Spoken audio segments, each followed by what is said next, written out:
जुल्फी तोहार लागे गुलाब, तोहरे खातिर छोड़ जना। दिलवा के धड़कन राजा जी, तू बन गईले सुंदर राजा जी। रोज रोज याद में रोइले, आ जाना बलमुआ राजा जी। दिलवा के धड़कन राजा जी, तू बन गईले संचार राजा जी।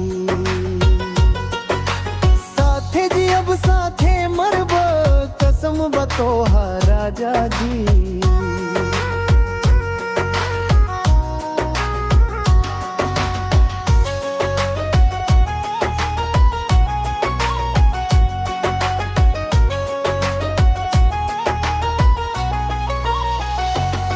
बरसात में भिंजुनरिया, लागे तू चांद से सुंदर पिया।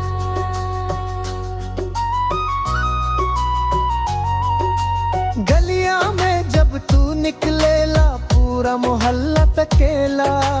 तोहरे बिना सुना लागे मनवा, हरदम तो के मांगे।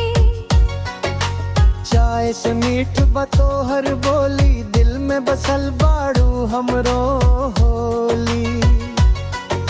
सावन के रात चांदनी के बात, तोहरे संग चाही हर मुलाकात। हाथ पकड़ के कह से एक बार, कभी न छोड़ हमार प्यार। दिलवा के धड़कन राजा जी, तू बन गईल सीदान लाजा जी। रोज रोज याद में रोइले, आ जाना बलमुआ राजा जी।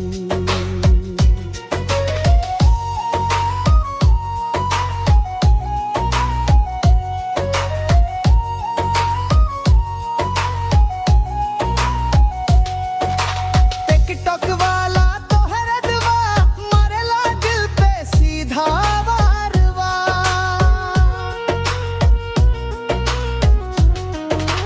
झुमका झूले अन में तोहार, देख के पागल भइल बाजार। रूप तोहार बिजली चमके, देखते ही दिलवा धक धक धड़के।